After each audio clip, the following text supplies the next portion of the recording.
থেকে বলা হচ্ছে দলের লোক ওরা সন্ত্রাস করেছে, তাদের বিরুদ্ধে মামলা দিয়ে গ্রেফতার করুন। আপনারা যদি নিশ্চুপ থাকেন তাহলে তো সমাজের মধ্যে বিশৃঙ্খলা আরো বাড়বে, আরো বেশি আপনার নৈরাজ্য তৈরি হবে, আরো বেশি সন্ত্রাস তৈরি হবে। সন্ত্রাসের কোন রাজনৈতিক পরিচয় নেই। ও নিজের ধান্দার জন্য, ও নিজের সুবিধার জন্য এর বাড়ি দখল করে, ওর জমি দখল করে, ওর গোয়াল ঘর থেকে গরু নিয়ে যায়, তার পুকুর থেকে মাছ ধরে নিয়ে যায়। এইটাই সন্ত্রাসবাদীদের কাজ। মিটফুটের গতকালের ঘটনা যতটুকু জেনেছি, যতটুকু পড়েছি, ওইখানে ভাঙাড়ি বলে, ভাঙাড়ি, এই ভাঙাড়ির ব্যবসা নিয়ে তাদের যারা নিহত হয়েছেন এবং যারা ঘাতক তাদের মধ্যে ঝগড়া চলছে। ওখানে সিলভার জাত বিভিন্ন পণ্য, ইলেকট্রিক তার, সরঞ্জাম ইত্যাদির ব্যবসা, এগুলোর একটু দাম বাড়ছে, তাই এটার দখলদারিত্ব নিয়ে এটা শুরু হয়েছে। এই যে হৃদয় বিদারক যে ঘটনা, এর সাথে রাজনীতির কি সম্পর্ক? আমিনুল ঠিকই বলেছেন যে আমরা গতকাল দেখছি যে কিছু রাজনৈতিক দল এটাকে বিএনপির সাথে কালার করার, রং চং দেওয়ার চেষ্টা করছে। তো ওই ঘটনার সাথে বিএনপি কোথায় জড়িত দল হিসাবে?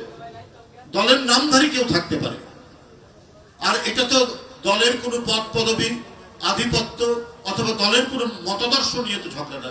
ঝগড়া হচ্ছে তাদের ব্যবসা নিয়ে, পার্সোনাল, ব্যক্তিগত ব্যাপার।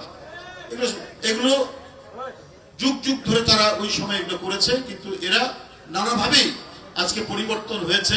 ওই ওয়ার্ড পর্যায়ে কোনো না কোনো ভাবেই তারা কোনো সংগঠনের সাথে তারা জড়িত হয়েছে, যেটা হয়তো কেন্দ্রে, মানে ওই সংগঠনের বিএনপির সেই অঙ্গ কেন্দ্রের নেতারা জানে না, মহানগরীর নেতারা জানে না।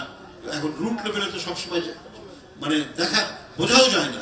আমি আগেই বলেছি বিএনপি একটি বিশাল পরিবার, কিন্তু গতকাল ঘটনা ঘটার সাথে সাথে যারা দায়ী তাদেরকে আজীবন বহিষ্কার করা হয়েছে। কারণ এটাই যে কোন ধরনের অপকর্ম, সংঘাত, রক্ত ঝরানো, মানুষ হত্যার সাথে যারা জড়িত, এদের বিএনপিতে কোনো ঠাঁই নেই। বিএনপি বিশ্বাস করে মানবিক মূল্যবোধে যারা বিশ্বাসী, আইনের শাসনে যারা বিশ্বাসী।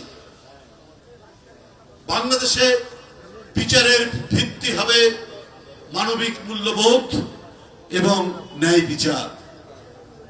সে যে পরিচয় থাক না কেন তা, ও যদি মাটির গভীরে যায়, সেই মাটির গভীর থেকে টেনে নিয়ে এসে বিচারের সম্মুখীন করে এমন দৃষ্টান্তমূলক ব্যবস্থা গ্রহণ করুন